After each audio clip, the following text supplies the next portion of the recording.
大家好，我是 Tony。我今天继续分享台湾老照片。我要分享的主题是日治时代昭和8年，台湾总督府交通局铁道部发行的台湾行观光宣传小册。这本小册内有台湾13天观光考察行程，向日本内地的民众推广台湾的观光。我今天就以铁道部推广的这个行程作为主题，来回味一下90年前日本观光客来到台湾所看到的台湾风光。当时台湾与日本之间有定期的船班，分别是基隆神户航线每周往返3班，另外还有高雄横滨航线、基隆那霸航线。当时经营基隆神户航线的日本船公司有2家：日本游船株式会社、大阪商船株式会社。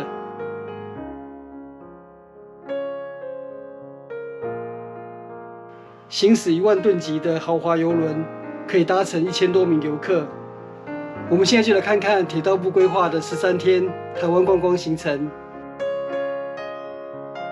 行程的第1天就从基隆港上岸开始。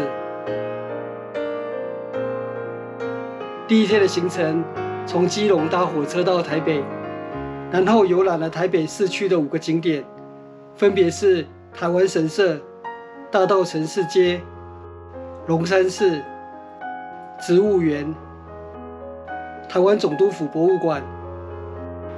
这几个景点大家都已经很熟悉，就不用多介绍了。当天晚上住宿于台北，而铁道部指定的3家饭店是铁道饭店、日之丸馆、朝阳号，都是当时台北的高级旅馆。不过这3家高级旅馆现在都已经消失了。第2天的行程就从台北出发，搭乘火车直奔高雄，就沿途欣赏纵贯铁路沿途的风光。晚上住宿在高雄的旅馆有3家可以选择，分别是春田馆、寿旅馆、临海饭店，都是高雄当时高级的旅馆。春田馆的原址就是现在哈马星贸易商业大楼，寿旅馆、临海饭店都位于寿町，大约位于现今寿山公园一带。这3家旅馆都位于现在的哈马星铁道文化园区附近，因为最早期的高雄火车站打狗驿就是在那附近。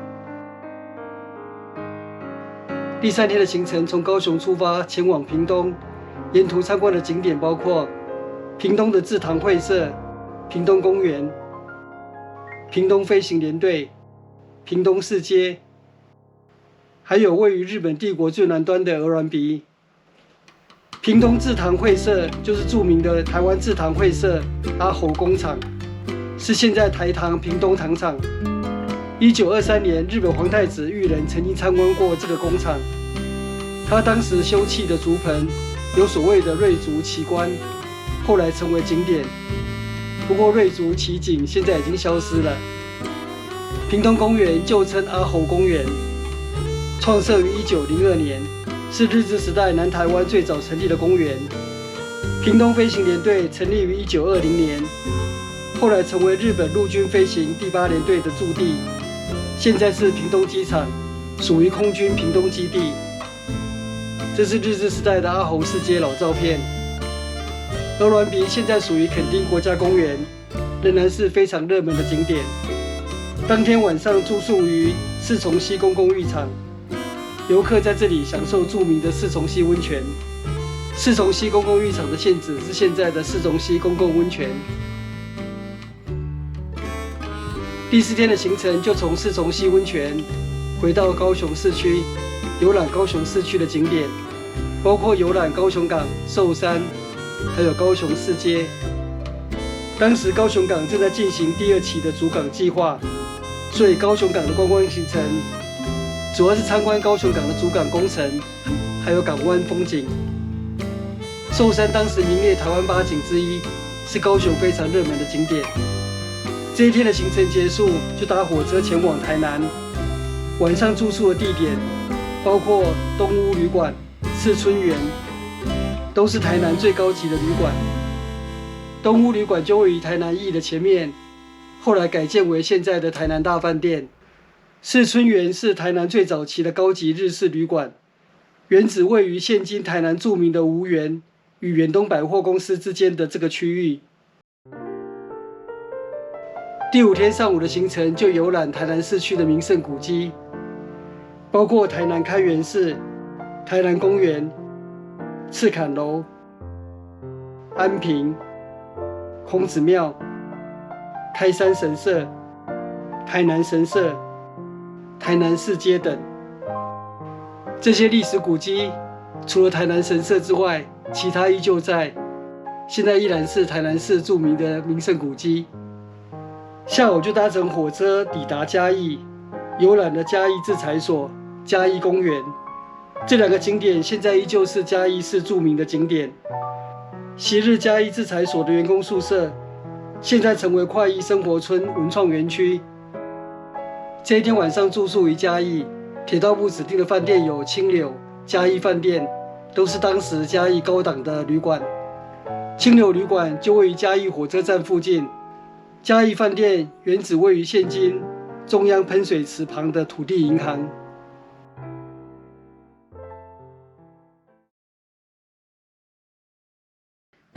第6天的行程就从嘉义搭乘阿里山森林铁路前往阿里山，沿途参观阿里山伐林集材的状况，还有阿里山铁道沿途的风光，并搭乘支线前往俄玉。俄玉现在称为至中。从阿里山往俄玉的这条森林铁路支线，又称为俄玉线、水山线或东埔线。这天晚上住宿于阿里山，有阿里山饭店，还有阿里山俱乐部2个指定饭店。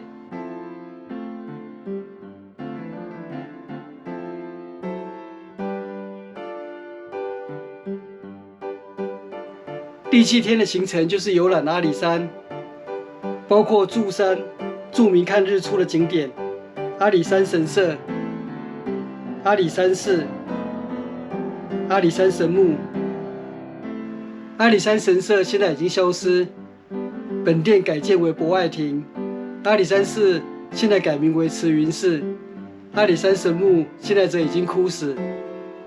后来林务局选定香林神木继续接班，成为新一代的阿里山神木。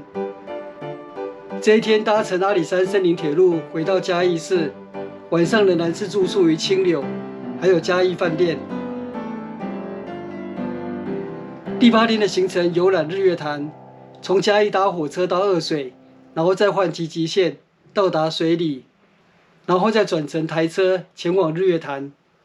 这一天的行程就是游览日月潭，还有观赏少族表演的楚歌。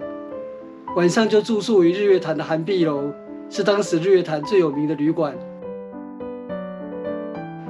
第9天的行程就从日月潭，然后搭乘集集线回到二水，再转搭火车到台中，主要是参观台中市区的一些景点，包括台中公园、行启纪念馆、台中水源地、台中神社、台中州果物检查所，还有台中市街。其中的行启纪念馆是为了纪念1923年日本皇太子裕仁来台巡视而兴建的，现在已经消失，原址就是现在的远东百货公司台中店。这天晚上住宿于台中的春田馆，还有千代之家。春田旅馆位于台中州厅附近，现在的自由路2段，是当时非常高级的旅馆。很多日本官员到台中出差，包括台湾总督，都会住宿于这一家旅馆。春田馆现在已经消失，成为停车场。千代之家在台中驿附近，战后成为宝岛大饭店，现在是宝岛53行馆。第10天的行程从台中出发前往桃园，然后再转搭台车前往角板山，沿途欣赏风景，然后参观樟脑制造提炼的作业，还有角板山番童教育所、角板山物品交换所、角板山铁线桥，还有参观角板山的番社。当天晚上住宿于角板山熏风馆，熏风馆就是著名的角板山贵宾馆，现在的复兴青年活动中心。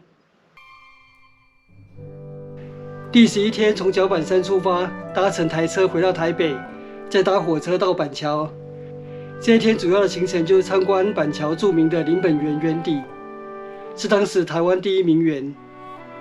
晚上回到台北，住宿的饭店仍然是铁道饭店、日之丸馆、朝阳号这3家旅馆。第12天的行程，先逛逛台北市区，然后搭乘巴士，经由草山前往北投温泉，就在北投泡汤享受温泉。当天晚上住宿于北投的八圣园、神泉园。八圣园在战后被政府接收，成为情报单位的机构。蒋经国先曾经在那边办公过。现在在泉源路还有八圣园这样的公车站牌名称，不过八圣园早就已经消失了。神泉园位于北投公园旁，现在也已经消失了。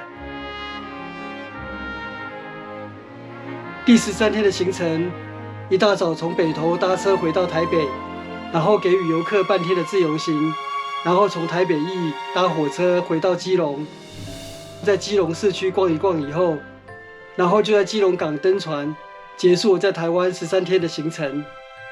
以上您看到的就是日治时代昭和8年台湾总督府交通局铁道部台湾行这本观光小册里面介绍了台湾13天考察观光行程。这个行程主要是以台湾纵贯线铁路沿线的景点为主，并没有包括宜兰、花莲、台东的景点。当时著名的太鲁阁峡谷也没有包括在这个行程里面。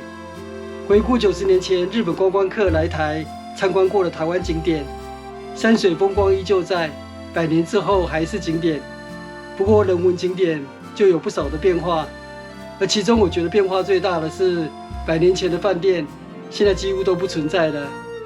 没有一家100年饭店，有一些饭店名称虽然相同，例如涵碧楼、阿里山宾馆，但经营者早就已经换人了。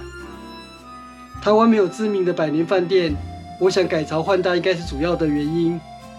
因为当时许多高级旅馆都是日本人经营的，所以战争结束之后就没办法延续下来。这是我今天做这个主题比较特别感触的地方，因为有一些风景100年前很有名，100年之后还是很有名，一看就知道是在哪里。但是这本小册里面提到的饭店，很多都是我非常陌生甚至没有听过的，必须从网络上 Google 才能够找到一些它过去的历史资料。我今天分享的台湾老照片就在这边结束，谢谢收看，我们下次见，拜拜。